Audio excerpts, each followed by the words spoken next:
What if the person you love the most has already started saying goodbye without using any words at all?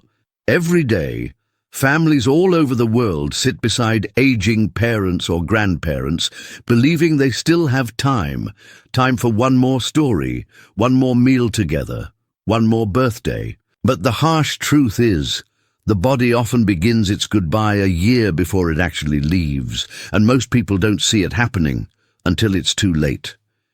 Maybe your mum stopped eating her favorite food months ago, or your grandfather naps more often, but you brushed it off as just old age.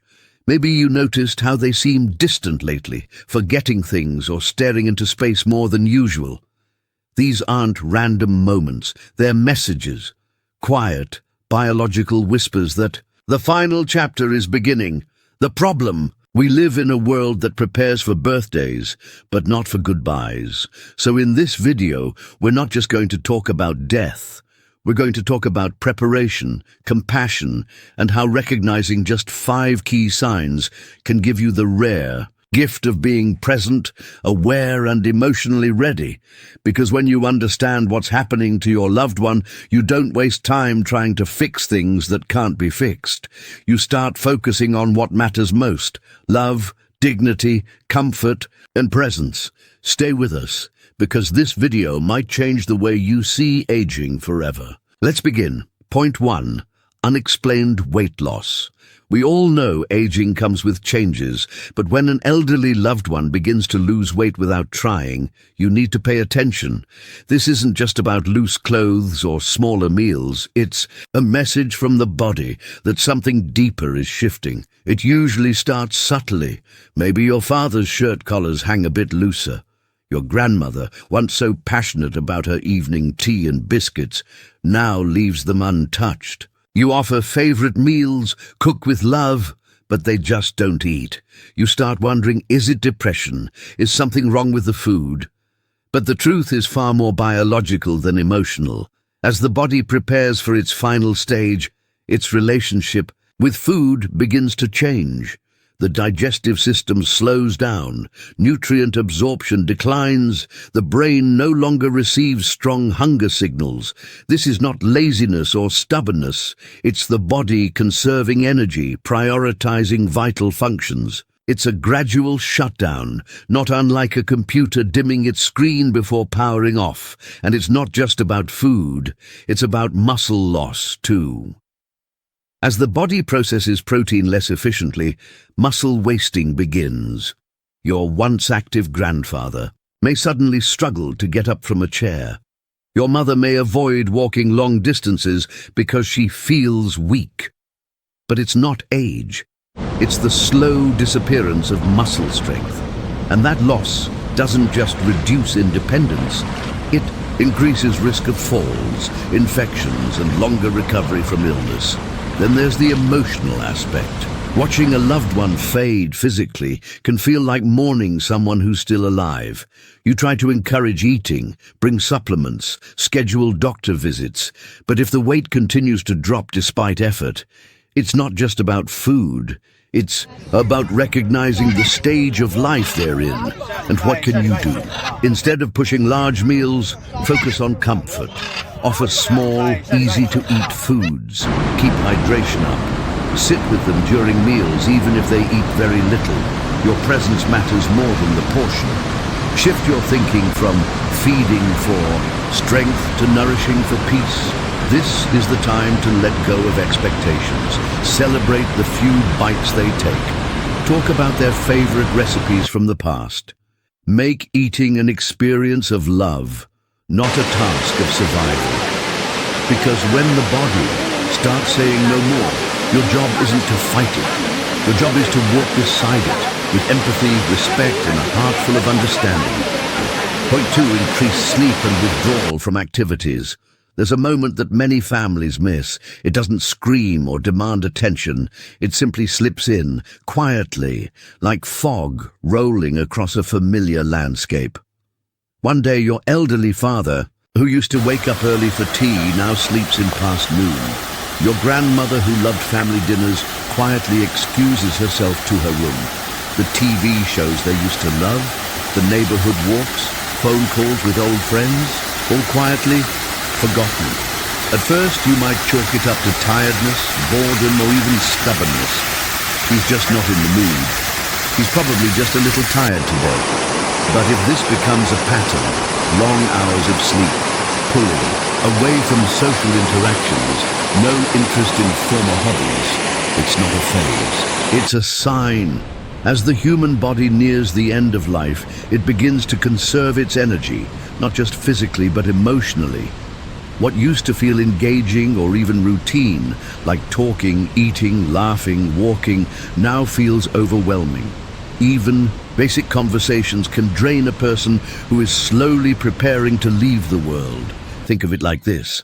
The body is no longer focused on expansion, on living outwardly. Instead, it's retreating inward. Sleep becomes a refuge. Silence becomes a comfort. Familiar faces may still bring joy, but they're now welcomed with soft smiles instead of long conversations. This doesn't mean your loved one has stopped caring. In fact, many elders in this stage report feeling deeply grateful for the presence of loved ones, even if they don't have the strength to show it the way they used to. But make no mistake, this withdrawal is intentional. It's the body and often the mind starting to let go. There's also a psychological dimension here. Think about your own life. When you're overwhelmed, overstimulated, or emotionally drained, don't you want to be alone? Don't you crave silence and rest? Now imagine that amplified by age, pain, and the slow realization that your time may be nearing its end. This kind of withdrawal is not depression in the classic sense. It's a biological and spiritual slowing down. And as hard as it may be to witness, it's not something to fight. It's something to honor. Here's what you can do. Instead of urging your loved one to get up, go outside, or stay active, shift your mindset. If they want to rest, let them. If they want silence, respect it. If they simply want to sit beside you without talking, don't fill the silence. Just hold their hand. Presence is more powerful than words in these moments. You can also try creating a soothing environment, soft music, a warm blanket, a window view of the garden, familiar smells. Let them feel safe. Let them know it's okay to be still. It's okay to be quiet. You are there, not to fix or change, but to accompany. And remember, this stage isn't about loss of love. It's about love transforming. Your parent may not join in family games anymore, but they may smile watching their grandchildren play. They may not speak much, but they'll squeeze your hand at just the right time. They may not rise to hug you, but their eyes will say what words can't. That's why it's so important to not take withdrawal personally. It's not rejection. It's not sadness. It's a soul slowly preparing to cross into something we don't fully understand. One of the most sacred acts we can offer a dying loved one is acceptance. Not just of their condition, but of their pace, their need for stillness, and their right to choose how they say goodbye. So when they sleep through breakfast, don't panic. When they skip another family movie night, don't push. Sit with them, breathe with them, be with them. Because in those quiet hours, something beautiful is happening. They are slowly stepping back, not out of fear, but out of peace. And your calm, loving presence might be the very light they need to guide them through. Point 3. Sudden clarity and unexpected energy. There's a strange moment that catches many families off guard. It's the day your loved one, who's been sleeping more, eating less, barely speaking, suddenly wakes up, glowing. Their eyes are brighter, their smile is warm. They ask for tea, maybe even toast. They sit up straighter in bed and talk like they haven't in weeks. For a brief moment, it feels like they've turned a corner. You might even whisper to your sibling, maybe they're getting better. But here's the hard truth. This surge of energy isn't recovery. It's what hospice nurses often call the rally.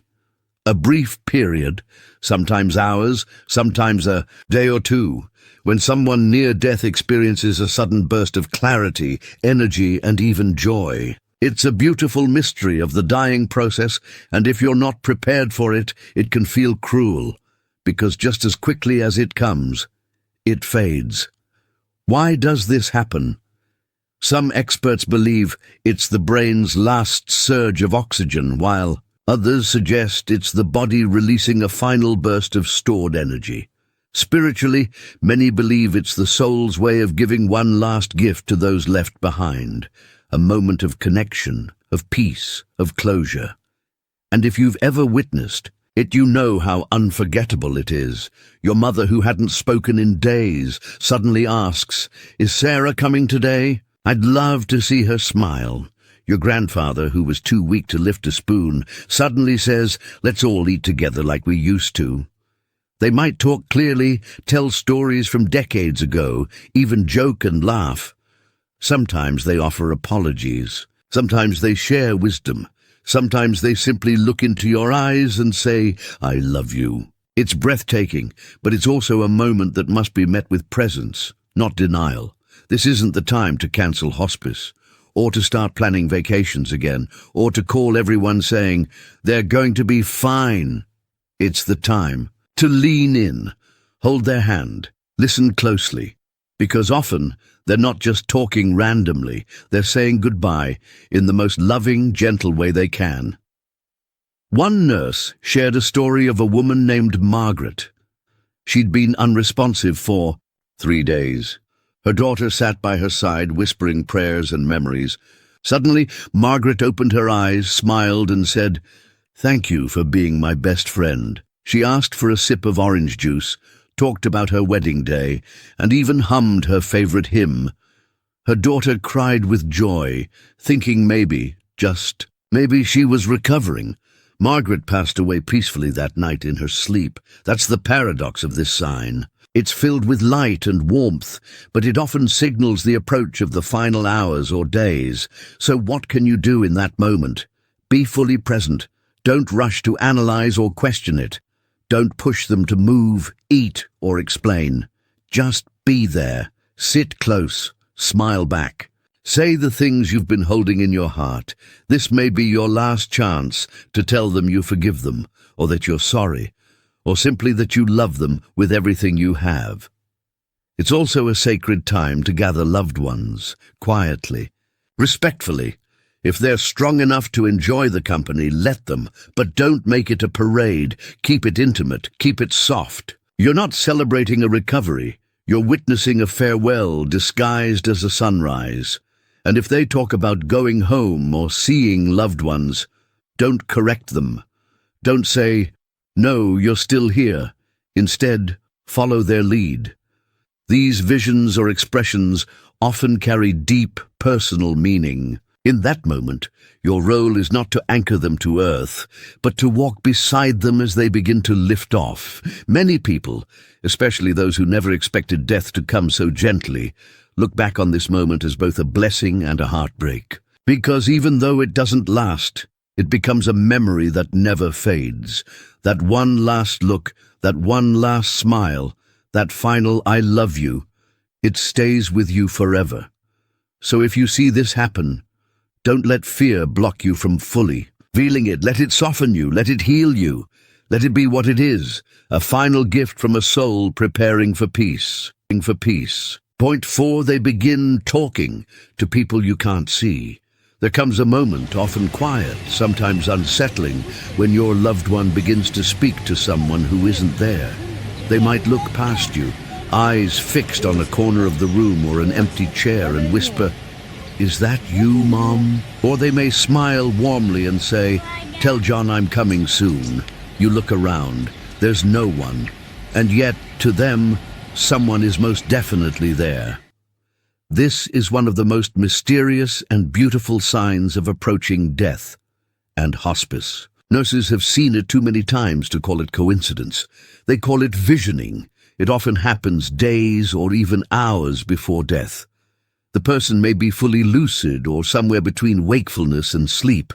They may reach out toward the air as If embracing someone, their eyes may fill with tears, not from fear, but from peace. They're not hallucinating. They're not confused in the way illness confuses the mind. This is something different. It's a bridge moment, as if their soul is starting to drift between this world and the next. So, who are they talking to? Most often, it's loved ones who've passed before them, a mother, a spouse, a long-gone friend. Sometimes it's a child they lost decades ago and never stopped grieving. Hospice nurses often hear phrases like, "He's waiting for me at the gate. They're telling me it's okay to go." She's right there, smiling. The light is beautiful. In some traditions, this is considered sacred, a sign that the person is being welcomed by those who've gone before. A reassurance that death is not a lonely journey, but a return. Even those who don't believe in the afterlife often find themselves moved to tears when they witness this. One caregiver told the story of her father, who had never spoken about his late mother in years. Just hours before his passing, he looked toward the window and said softly, "Mama, you came." He smiled like a child again. His breathing slowed, and he passed within the hour, peacefully, without pain. So what should you do in that moment? The worst thing, truly the worst, is to dismiss it. Don't say, "There's no one there." Don't correct them or bring them back to the real world. This is their moment, and in this moment, their reality matters more than yours. If they speak to someone, let them. If they ask you, "Can you see him too?" You don't have to lie, but you can smile and say, "Tell me what you see." You might be surprised by how beautiful their words are. Some describe a place filled with light, or fields of flowers, or voices they haven't heard since childhood. Others simply nod and say, "I'm not afraid anymore." And sometimes they don't speak at all, they just look. Their eyes fill with recognition, with longing, with joy. They may even reach upward with weak hands and whisper, "I'm ready." Don't interrupt that moment, let it unfold. It's not your job to understand it. It's your job to honor it, because whether it's a spiritual event, a neurological phenomenon, or both, what matters is what it brings: comfort, calm, closure. This is when your loved one starts to feel truly unafraid, and once that happens, they stop holding on for you. They stop fighting for one more breath, because now they know they are not alone, and neither are you. You will carry this memory, the sight of their eyes lighting up at someone only they can see, for the rest of your life.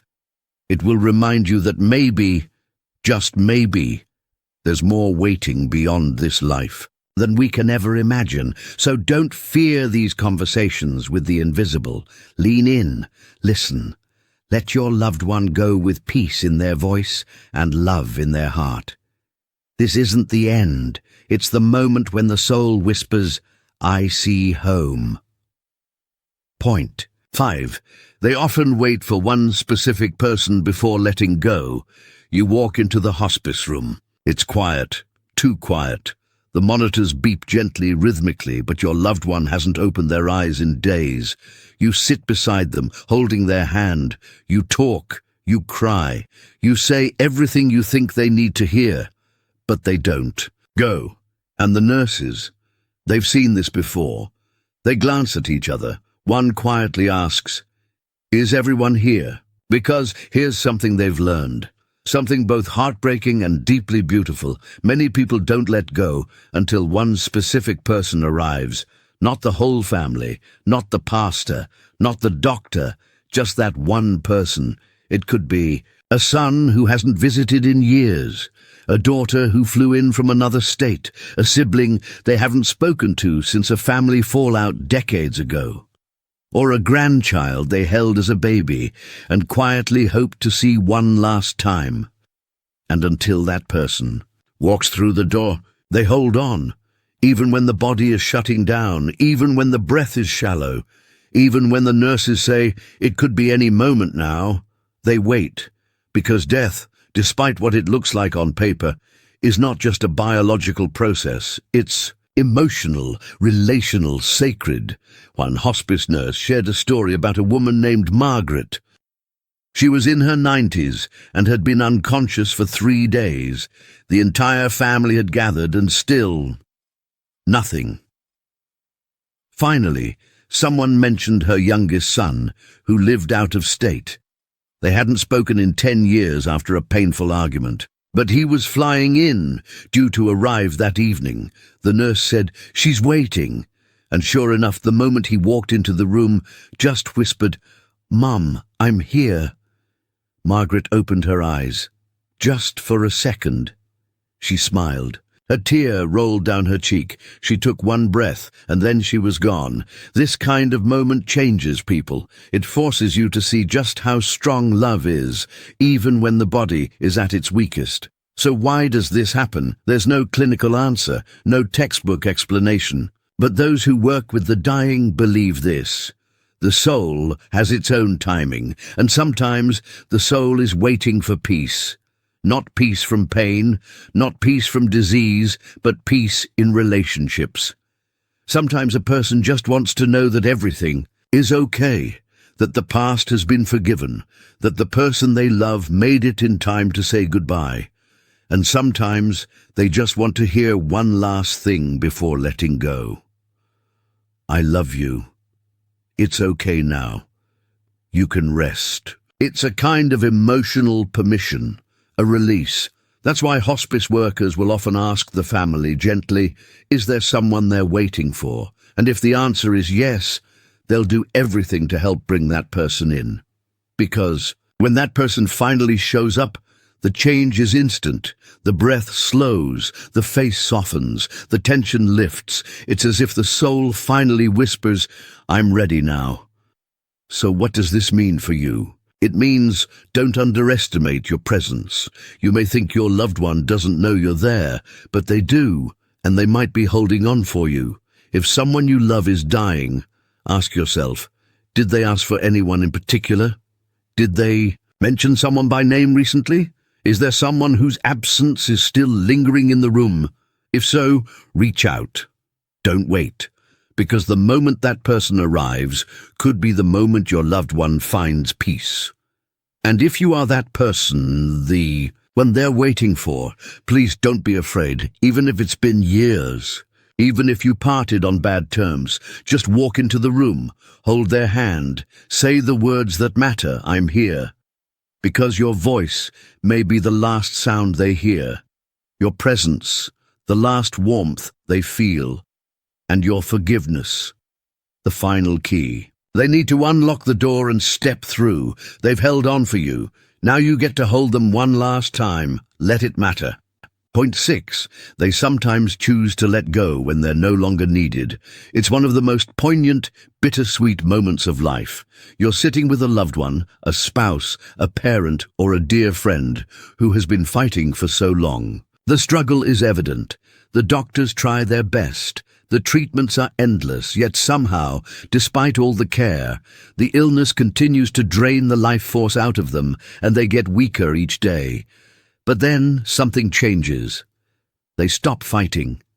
Not in the way you might expect, not because they've given up, but because they know it's time, and you feel it too. You feel the quiet change in the air. You see it in their eyes. You notice the subtle shift in their demeanor. They've made a decision, and it's not for you or anyone else to understand fully. They are letting go. And perhaps in a way, it's the greatest gift they can give. For some, it's the feeling that their loved ones no longer need them to hold on. They've watched you grow, mature, and become the person they always knew you could be. And now, they can see that you'll be okay. They can feel the relief of knowing you have what it takes to continue without them. For years, they've been the one holding you up, guiding you through challenges, soothing your fears, and offering their strength when you needed it the most. But now, their health has declined to the point where their physical presence, rather than being a help, has become an ongoing burden. The decision to let go, when they know you're ready, can be an act of love. One hospice nurse described it this way: sometimes, when someone is in their final stages, you can see this shift. It's almost like they are waiting for a sign, and that sign is often internal. They start to make peace with the idea of leaving, and they do so with the quiet understanding that their loved ones will find a way to keep going. There's a sort of grace in that moment. It's as if the person is saying, without words, "I've done my part, you are strong now, you will carry on." It's one of the hardest things to accept as a loved one because you want to fight for them. You want to hold on. You want them to have every last breath, every extra moment, every precious minute. But you also know deep down that the decision isn't yours to make. Take, for example, the story of Eleanor, a grandmother who had been fighting cancer for nearly a decade. Her children and grandchildren had been by her side for years, watching her battle through treatments, feeling the emotional toll as it wore on her spirit. For so long, she was the center of their family, the one who held everyone together. Her laughter, her wisdom, her love, these were the things that kept them going through the darkest moments. But over time, Eleanor's health began to decline in ways no one could reverse. The treatment stopped working. Her body grew frail, and her energy faded. The doctor said there was little more they could do. And then one evening Eleanor whispered to her daughter, "I think it's time." Her daughter, heartbroken but knowing in her soul that it was true, nodded quietly. She knew that her mother had come to the moment of knowing she could let go. She wasn't afraid to die. She wasn't giving up. She was simply choosing to step aside when her family no longer needed her to stay.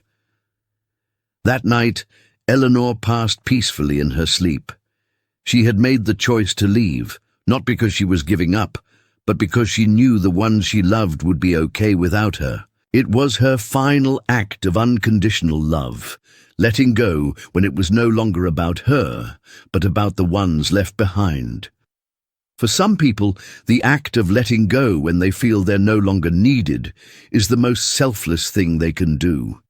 They recognize that their loved ones have grown, and they no longer need to hold the weight of the family's burdens. They may feel that it's time for others to take on their own roles, for others to grow in strength, wisdom, and resilience. This idea can be hard for families to accept, because it's human nature to want to hold on to our loved ones for as long as possible. But the reality is, sometimes the most profound and loving thing someone can do is to allow their family to be strong on their own. They choose to step aside, knowing they've done their part in shaping and guiding those they love. When you see your loved one beginning to let go, there's a deep emotional complexity to it. It's not about them losing the fight, but about them letting you step into your own strength. It's a moment of mutual understanding, where both sides recognize the time has come for change, and change, as painful as it may be, is the one thing that is constant. So when you find yourself in this difficult position, understand that sometimes letting go is an act of love. Your loved one may not be leaving because they don't love you anymore. They may be leaving because they know you don't need them the same way anymore, and that in itself is an incredible gift. Point 7. They leave behind an indelible legacy of love and strength. Imagine the world without them. The house feels different, quieter. There's an empty chair at the dinner table, a silent space where their laughter once and filled the room. And yet, even in their absence, you feel their presence more than ever. You don't realize it at first. You may even think that with their passing, everything will fade. Their memory, their influence, the warmth they brought to your life. But you are soon hit with a surprising truth. They left behind so much more than you ever realized.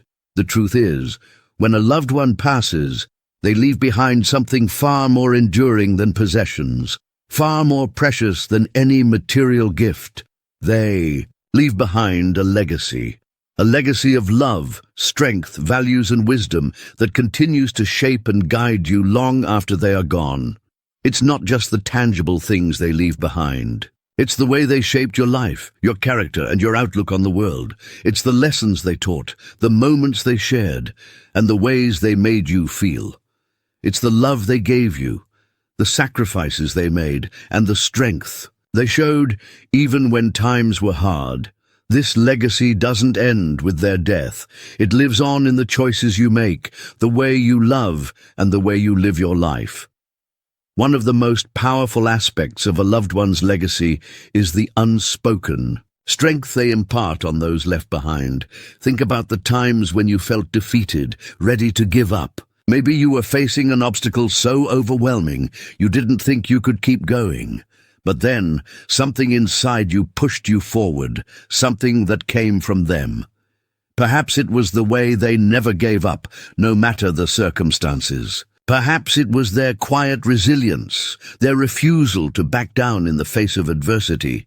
You realize that in those moments, their strength was flowing through you. Maybe it's in the way you handle stress now. You no longer panic when life throws curveballs at you. Instead, you take a deep breath, steady yourself, and keep going, because they taught you that strength is not the absence of fear or hardship, but the ability to rise above it. Or maybe you notice it in the way you treat others. You've learned the importance of kindness and compassion because they modeled these traits for you. Their generosity, their willingness to help others, their understanding and patience. They weren't just traits they displayed. They were lessons silently passed down to you, and now you carry those lessons forward in your interactions with others. Think of the quiet moments, too. Perhaps it's the way you still hear their voice in your mind, giving you guidance in times of doubt, or how you catch yourself mimicking their actions without even realizing it, whether it's the way they'd sip their coffee in the morning or how they'd hum a certain tune as they did chores around the house. These small, seemingly insignificant habits are part of their legacy too. And then there are the larger, more profound impacts they left on your family or community. Maybe they had a way of bringing people together, of making everyone feel included, loved, and accepted. They were the one who organized the family reunions, the one who volunteered in the local community, the one who always showed up for others. Their presence was a constant reminder that love and community were the foundation of a meaningful life. And now, even in their absence, you see their influence in the way others act, the way the family keeps coming together, the way their spirit of generosity and kindness continues to ripple through generations. But the legacy they leave isn't always easy. Sometimes it comes with a responsibility to live up to the example they set, to honor their memory by continuing the work they started, by holding their values close to your heart, and by passing those values on to others. This can feel like a heavy burden, especially in moments of doubt or struggle. You might question, how could I ever be as strong or as loving as they were? But the beauty of a legacy is that it's not about perfection. It's about striving to be the best version of yourself in honor of the one who showed you how. There's a sense of immortality that comes with this kind of legacy, not in the sense that they are physically still here, but in the sense that their love and wisdom continue to influence your life. Even in their absence, they are never truly gone. Their spirit lives on through you, through the choices you make, and through the way you live your life. Their love becomes a part of who you are, so deeply ingrained that it will continue to guide you long after they're gone. A legacy like this cannot be measured in things. It's measured in moments. It's measured in how you choose to live, love, and serve others. It's measured in how you continue to pass their lessons down, how you honor their memory in everything you do. As painful as the loss can be, it's comforting to know that they never truly leave you. Their legacy stays with you, alive in the way you love others, in the way you navigate life's challenges, and in the way you pass on the lessons they taught you. Their story doesn't end with their passing. It continues, written in the way you live.